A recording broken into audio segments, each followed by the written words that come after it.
ये साप्ताहिक बाइबल का उपदेश Plainfield Christian science church independent से है, जो प्लेनफील्ड, न्यू जर्सी, अमेरिका में है।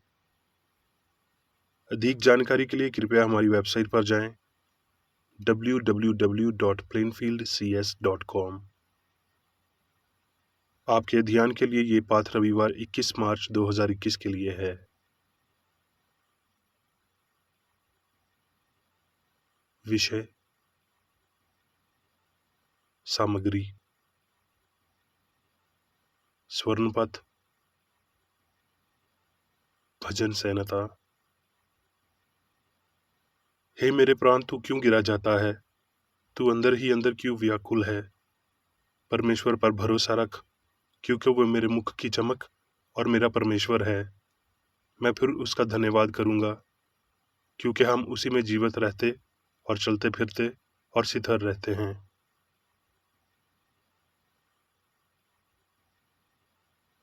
उत्तरदायी ध्यान, रोमियो। सो अब जो मसीह में है उन पर दंड की आज्ञा नहीं, क्योंकि वो शरीर के अनुसार नहीं वरन आत्मा के अनुसार चलते हैं। क्योंकि जीवन की आत्मा की व्यवस्था ने मसीह यीशु में मुझे पाप की और मृत्यु की व्यवस्था से स्वतंत्र कर दिया। क्योंकि जो काम व्यवस्था शरीर के कारण दुर्बल होकर ना कर सकी, उसको परमेश्वर ने किया, अर्थात अपने ही पुत्र को पापमय शरीर की समानता में और पाप का बलिदान होने के लिए भेजकर शरीर में पाप पर दंड की आज्ञा दी, इसलिए कि व्यवस्था की विधि हम में जो शरीर के अनुसार नहीं वरन आत्मा के अनुसार चलते हैं पूरी की जाए। क्योंकि शारीरिक व्यक्ति शरीर की बातों में मन लगाते हैं, परंतु आध्यात्मिक आत्मा की बातों में मन लगाते हैं। शरीर पर मन लगाना तो मृत्यु है, परंतु आत्मा पर मन लगाना जीवन और शांति है।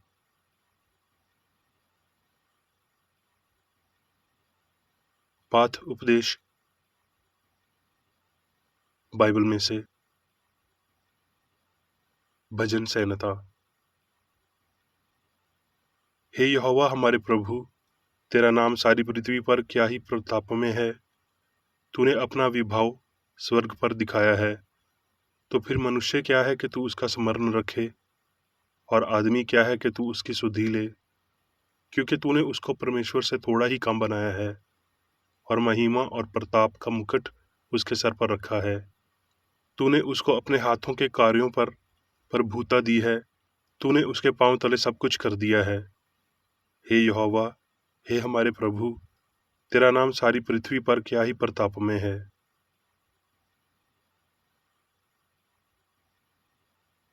अय्यूब। उसके हाथ में एक एक जीवधारी का प्राण और एक एक देहधारी मनुष्य की आत्मा भी रहती है।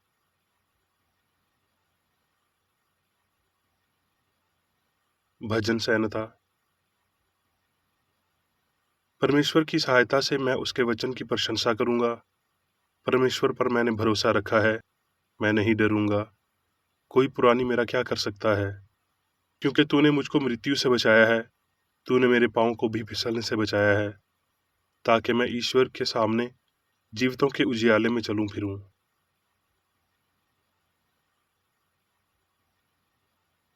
सभोपदेशिक। मैं जानता हूं कि जो कुछ परमेश्वर करता है वो सदा स्थिर रहेगा। ना तो उसमें कुछ बढ़ाया जा सकता है, ना कुछ घटाया जा सकता है। परमेश्वर ऐसा इसलिए करता है कि लोग उसका भय माने। जो कुछ हुआ है उससे पहले भी हो चुका, जो होने वाला है वो भी हो चुका है, और परमेश्वर बीती हुई बात को फिर पूछता है।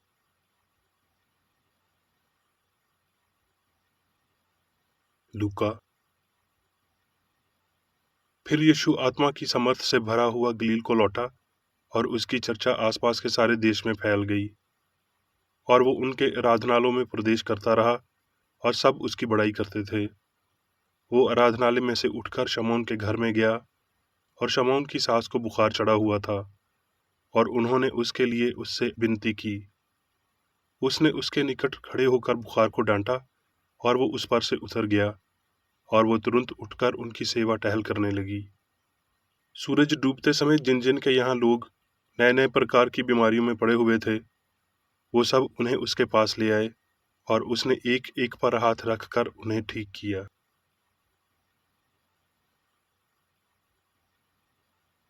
लूका। जब वो किसी नगर में था तो देखो, वहां कोढ़ से भरा हुआ एक मनुष्य था, और वो यीशु को देखकर मुंह के बल गिरा और विनती की कि हे प्रभु, यदि तू चाहे तो मुझे शुद्ध कर सकता है। उसने हाथ बढ़ाकर उसे छुआ और कहा, मैं चाहता हूं तू शुद्ध हो जा। और उसका कोढ़ तुरंत जाता रहा।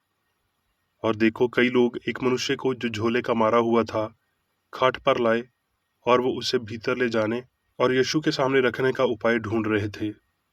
और जब भीड़ के कारण उसे भीतर ना ले जा सके, तो उन्होंने कोठे पर चढ़ाकर और खपरैल हटाकर उसे खाट समेत बीच में यीशु के सामने उतार दिया। उसने उनका विश्वास देखकर उससे कहा, हे मनुष्य, तेरे पाप क्षमा हुए। तब शास्त्री और फरीसी विवाद करने लगे कि ये कौन है जो परमेश्वर की निंदा करता है। परमेश्वर को छोड़ कौन पापों को क्षमा करता है। यीशु ने उनके मन की बातें जानकर उनसे कहा कि तुम मुंह में क्या विवाद कर रहे हो। सहज क्या है, क्या ये कहना कि तेरे पाप क्षमा हुए, या ये कहना कि उठ और चल फिर। परंतु इसलिए कि तुम जानो कि मनुष्य के पुत्र को पृथ्वी पर पाप क्षमा करने का भी अधिकार है। उसने उस झोले के मारे हुए से कहा, मैं तुझसे कहता हूँ, उठ और अपनी खाट उठाकर अपने घर को चला जा।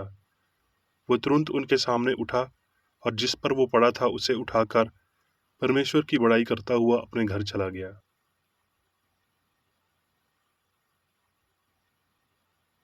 लूका। और देखो, याईर नाम एक मनुष्य जो आराधनालय का सरदार था आया, और यीशु के पांव पर गिरकर उससे विनती करने लगा कि मेरे घर चल, क्योंकि उसकी 12 वर्ष की इकलौती बेटी थी और वो मरने पर थी। जब वो जा रहा था तब लोग उस पर गिरे पड़ते थे। घर में आकर उसने पतरस और यूहन्ना और याकूब और लड़की के माता पिता को छोड़ और किसी को अपने साथ भीतर आने ना दिया। और सब उसके लिए रो पीट रहे थे। परंतु उसने कहा, रो मत, वो मरी नहीं परंतु सो रही है। वो ये जानकर कि मर गई है, उसकी हंसी करने लगे। परंतु उसने उसका हाथ पकड़ा और पुकार कर कहा, हे लड़की, उठ। तब उसके प्राण फिर आए और वो तुरंत उठी। फिर उसने आज्ञा दी कि उसे कुछ खाने को दिया जाए। उसके माता पिता चकित हुए, परंतु उसने उन्हें चिताया कि ये जो हुआ है किसी से ना कहना।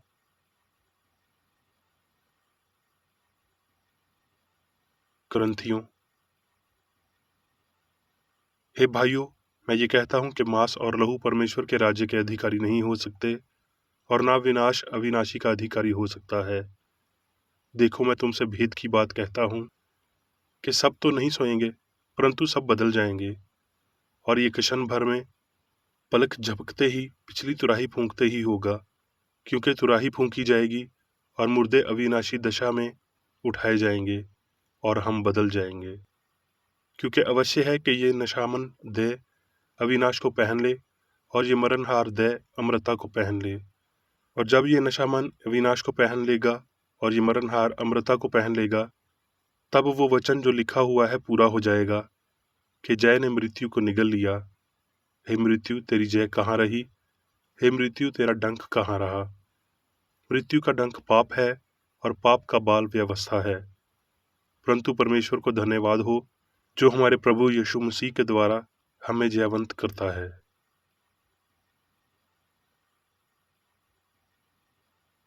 मत्ती। इसलिए चाहिए कि तुम सिद्ध बनो, जैसा तुम्हारा स्वर्गीय पिता सिद्ध है।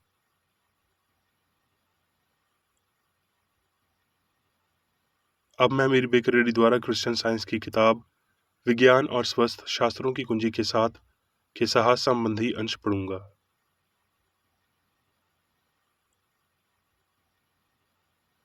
विज्ञान और स्वस्थ।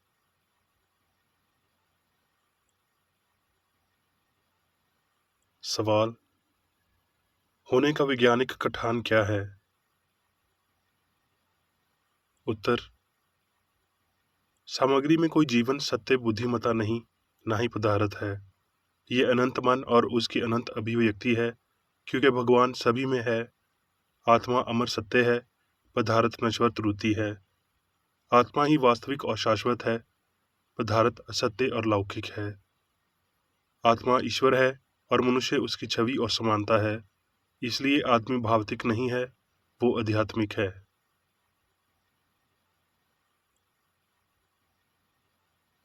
पदार्थ के पास खोने के लिए कोई जीवन नहीं है और आत्मा कभी नहीं मरती। मन की साझेदारी से सर्वव्यापी और सर्वशक्तिमान मन की अनदेखी होगी।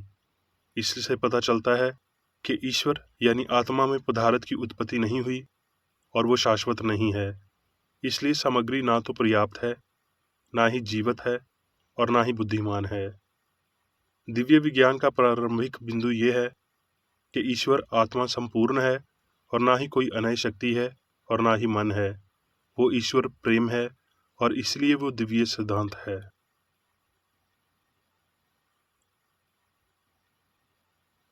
सामग्री बीमार नहीं हो सकती है और मन अमर है। नश्वर शरीर केवल भौतिक में मन की एक गलत नश्वर धारणा है, जिसे आप सामग्री कहते हैं। वो मूल रूप से समाधान में प्राथमिक त्रुटि थी। प्रारंभिक नश्वर मन मिल्टन द्वारा अराजकता और पुरानी रात। इस नश्वर मन के बारे में एक सिद्धांत ये है कि इसकी संवेदनाएं मनुष्य को पुनः उत्पन्न कर सकती हैं, रक्त, मांस और हड्डियों का निर्माण कर सकती हैं। होने का विज्ञान जिसमें सभी दिव्य मन या भगवान और उसके विचार हैं, इस युग में स्पष्ट होगा। लेकिन इस विश्वास के लिए कि सामग्री मनुष्य का माध्यम है या वो आदमी अपने स्वयं के सिन्हत विचार में प्रवेश कर सकता है, खुद को बांधता है, उसकी अपनी मान्यताएं हैं और उसके संबंधों की सामग्री का नाम और उन्हें दिव्य कानून का नाम देते हैं। जब मनुष्य क्रिश्चियन साइंस का प्रदर्शन करता है तो वो एकदम सही होगा। वो ना तो पाप कर सकता है, न पीड़ित सामग्री के अधीन हो सकता है और ना ही परमेश्वर के कानून की अवज्ञा कर सकता है। इसलिए वो स्वर्ग में स्वर्गदूतों के रूप में होगा।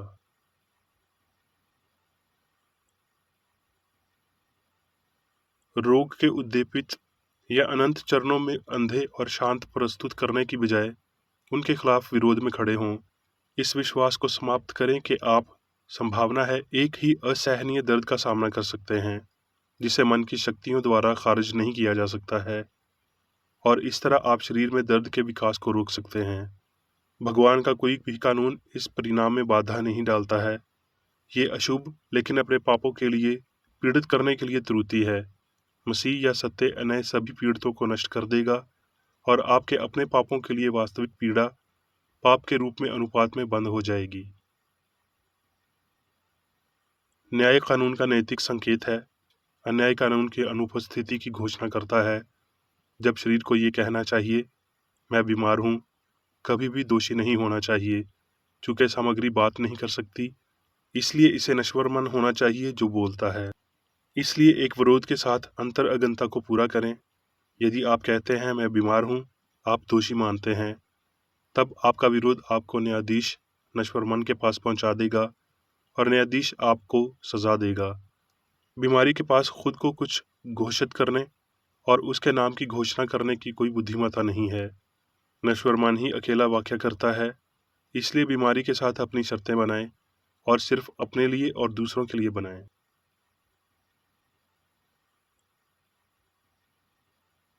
अपनी समझ में दृढ़ रहें कि दिव्य मन शासन करता है और ये कि विज्ञान में मनुष्य ईश्वर की सरकार को दर्शाता है। इस बात का कोई डर न रखें कि सामग्री दर्द कर सकती है, सूजन हो सकती है और किसी भी प्रकार के नियम के परिणाम अस्वरूप सूजन हो सकती है। जब ये सब स्पष्ट है कि सामग्री में कोई दर्द नहीं हो सकता है और ना कोई सूजन हो सकती है, आपका शरीर किसी पेड़ की तुलना में तनाव या घाव से अधिक पीड़ित नहीं होगा, जिसे आप तोड़ते हैं, या बिजली के तार जो आप खींचते हैं। क्या ये नश्वर मन के लिए नहीं थे? जब यीशु ने घोषणा की कि शरीर का दिया आंख है, निश्चित रूप से इसका मतलब ये है कि प्रकाश मन पर निर्भर करता है। दृश्य जीवों के गठन या तिलहासे, लेंस, मांसपेशियों, परितारिका और पुतली पर नहीं है। मनुष्य कभी बीमार नहीं होता क्योंकि मन बीमार नहीं होता और ना ही पदार्थ हो सकता है। एक गलत धारणा दोनों बहकाने वाले और प्रलोभन, पाप और पापी, बीमारी और उसके कारण है। बीमारी में शांत होना अच्छा है, आशावादी होना भी बेहतर है, लेकिन ये समझना कि बीमारी वास्तविक नहीं है और ये सत्य इसकी वास्तविकता को नष्ट कर सकता है, सबसे अच्छा है। इस समझ के लिए सर्वभावनिक और सभी उपाय है।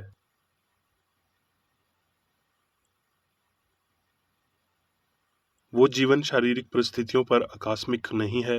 जब हम सीखते हैं कि जीवन और मनुष्य इस शरीर से बचे हैं, ना तो बुराई, बीमारी और ना ही मृत्यु आध्यात्मिक हो सकती है, और उनमें भावतिक विश्वास किसी के आध्यात्मिक विकास के अनुपात में गायब हो जाता है, क्योंकि पदार्थ की कोई चेतना या अहंकार नहीं है, ये कार्य नहीं कर सकता है, इसलिए स्थितियां भ्रम है, और ये गलत स्थितियां सभी प्रतीत होने वाली बीमारी का स्रोत हैं।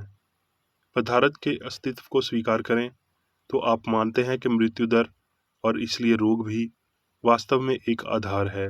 पदार्थ के अस्तित्व से इनकार करें तो आप भौतिक परिस्थितियों में विश्वास को नष्ट कर सकते हैं।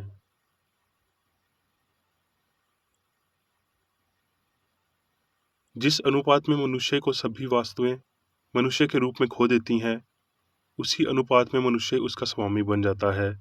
वो तत्वों की एक दिव्य भावना में प्रवेश करता है और यीशु के धर्म शास्त्र को समझने के रूप में बीमारों को ठीक करने, मृतकों को ऊपर उठाने और लहर पर चलने के रूप में प्रदर्शित करता है। इन सभी कर्मों से यीशु का विश्वास इस बात पर है कि यह जीवन का मध्यस्थ या अस्तित्व के किसी भी रूप का निर्माण करता हो सकता है।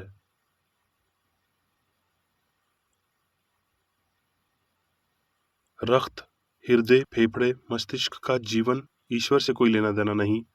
वास्तविक मनुष्य का प्रतीक कार्य मन द्वारा संचालित होता है।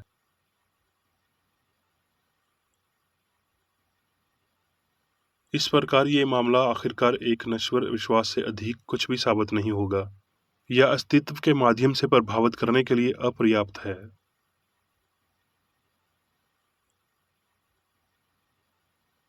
आए विज्ञान को स्वीकार करते हैं, भाव गवाही के आधार पर सभी सिद्धांतों को त्यागें, अपूर्ण मॉडल और भ्रामिक आदर्श छोड़ दें, और इसलिए हमें एक ईश्वर, एक मन और एक परिपूर्ण उत्कृष्टता के अपने मॉडल का निर्माण करने दें।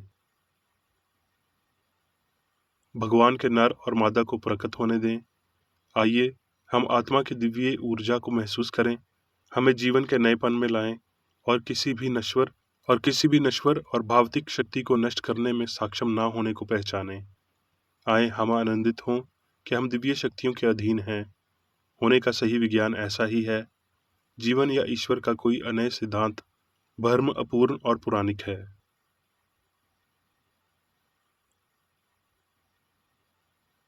अब मैं मेरी रेडी द्वारा चर्च मैनुअल में दिए गए 3 दैनिक कर्तव्यों को पढ़ूंगा।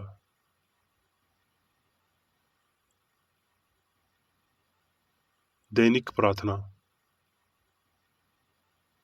प्रत्येक दिन प्रार्थना करने के लिए इस चर्च के प्रत्येक सदस्य का कर्तव्य होगा, तुम्हारा राज्य आए, ईश्वरीय सत्य, जीवन और प्रेम के शासन को मुझ में स्थापित कर और मुझ पर शासन कर, और तेरा वचन सभी मनुष्यों के स्नेह को समृद्ध कर सकता है और उन पर शासन कर।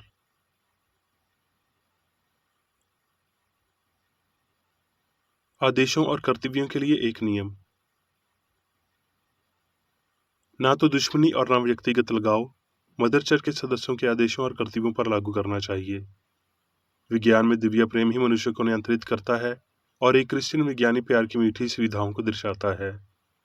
प्यार में डांटने पर, सच्चा भाईचारा, परोपकार और क्षमा में इस चर्च के सदस्यों को प्रतिदिन ध्यान रखना चाहिए और सभी बुराई दूर करने, भविष्यवाणी, न्याय करने, निंदा करने, परामर्श देने, प्रभावित करने या गलत तरीके से प्रभावित होने से बचने के लिए प्रार्थना करनी चाहिए।